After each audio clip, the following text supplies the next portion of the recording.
सफल बने, समर्थ बने, पावन बने जीवन। मीठी मुरली सुन के पाए सुख सघन। आज का चिंतन, आज का चिंतन। ओम शांति। Good morning. प्यार का सागर मीठा बाबा आज हम बच्चों को कह रहे हैं, बाप का कर्तव्य है कांटों के जंगल को खलास कर फूलों का बगीचा बनाना। इससे ही नंबर 1 फैमिली प्लानिंग हो जाती है।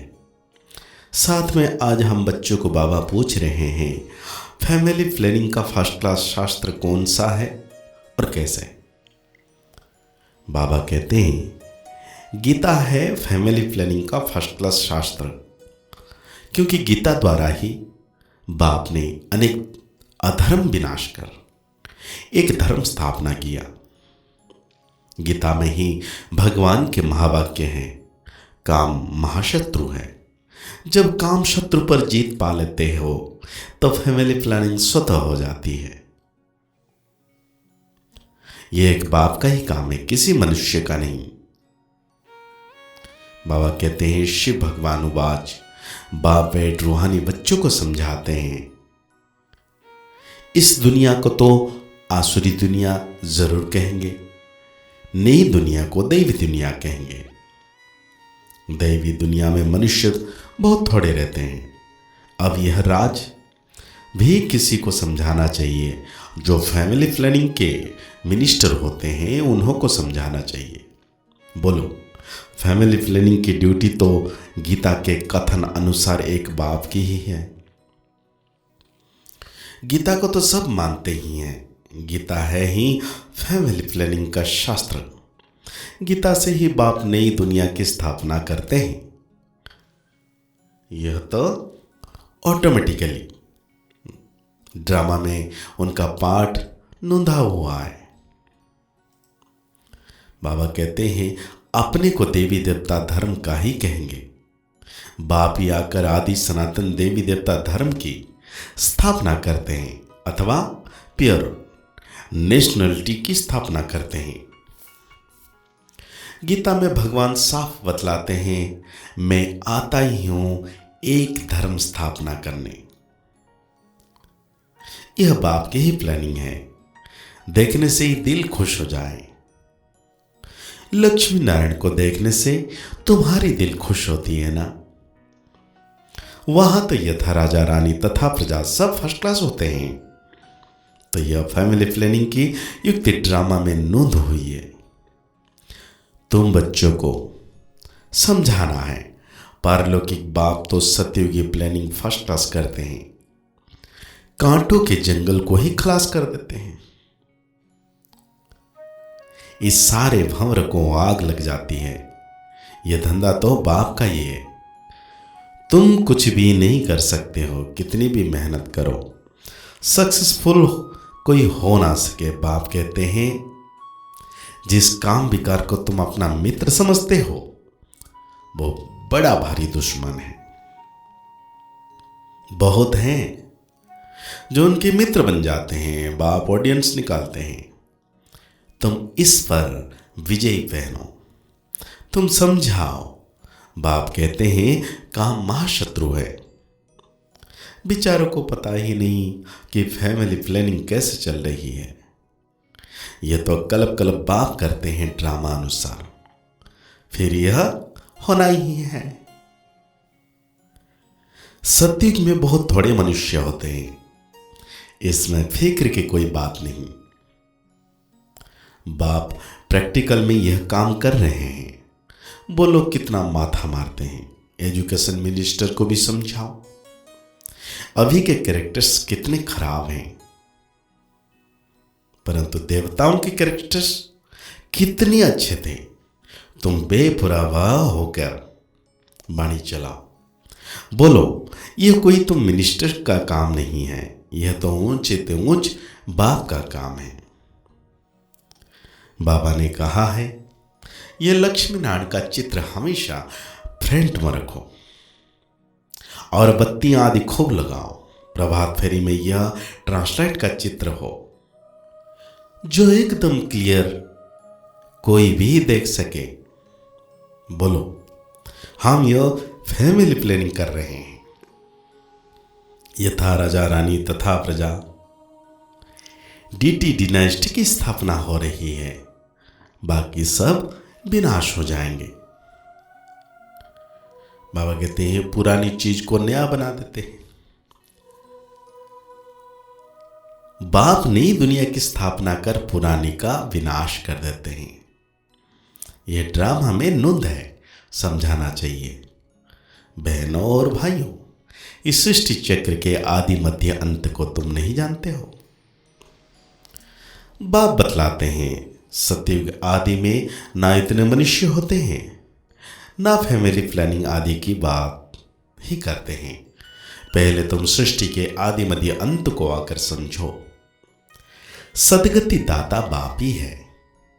सदगति अर्थात सतयुगी मनुष्य। पहले पहले ये देवी देवता बहुत थोड़े थे, फर्स्ट क्लास धर्म था। बाबा फूलों की फर्स्ट क्लास प्लानिंग बनाते हैं। काम महाशत्रु तो है, आजकल तो इनके पिछाड़ी प्राण भी दे देते हैं। कोई की किसी के साथ दिल होती है, माँ बाप शादी नहीं कराते हैं तो बस घर में ही हंगामा मचा देते हैं। यह है ही गंदी दुनिया, बस एक दो को कांटा लगाते रहते हैं। सतयुग में तो फूलों की वर्षा होती है।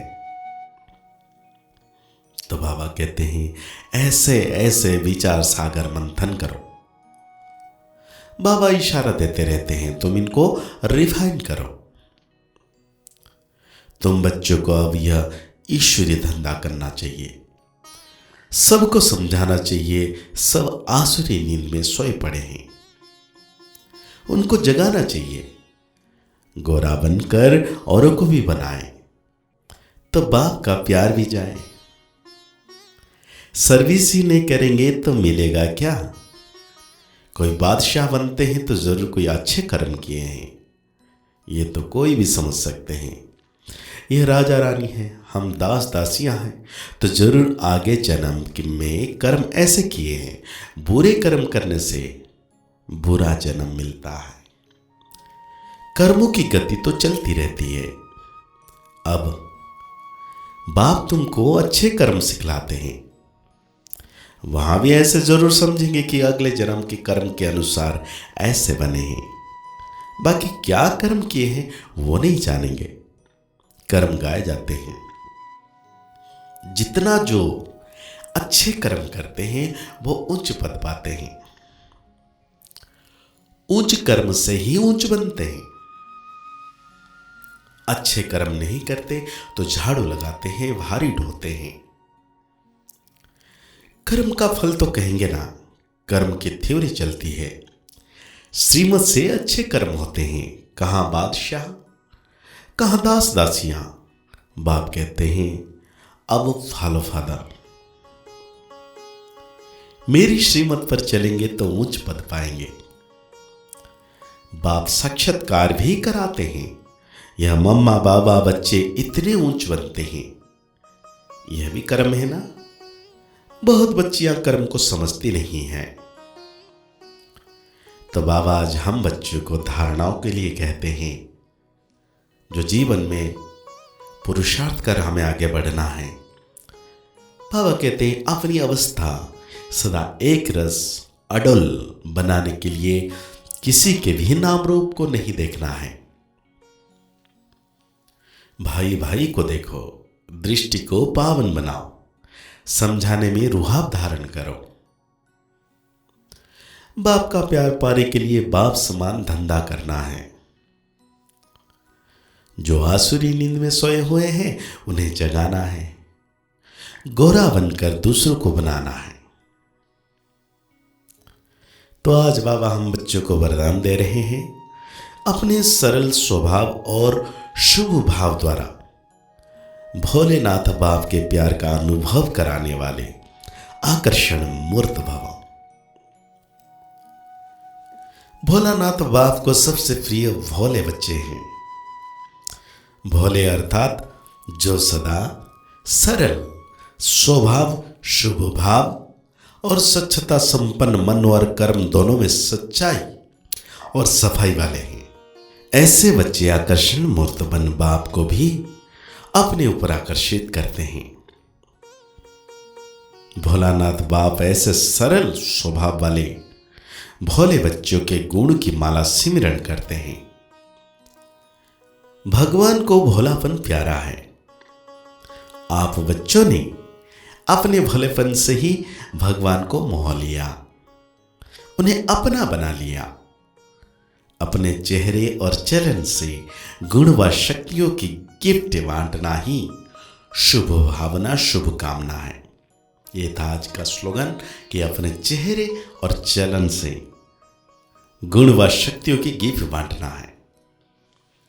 तो आज की मुरली के अनुसार हम सोमाल लेंगे।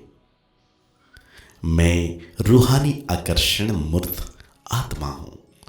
मुरली को और गहरी रीति से चिंतन करते हुए निरंतर मीठे बाबा की याद में रहना है। बाबा सदा मेरे साथ है। मुस्कुराते रहिए, आगे बढ़ते रहिए, पुरुषार्थ करते रहिए। खुश रहें, स्वस्थ रहें, मस्त रहें। ओम शांति, ओम शांति, ओम शांति।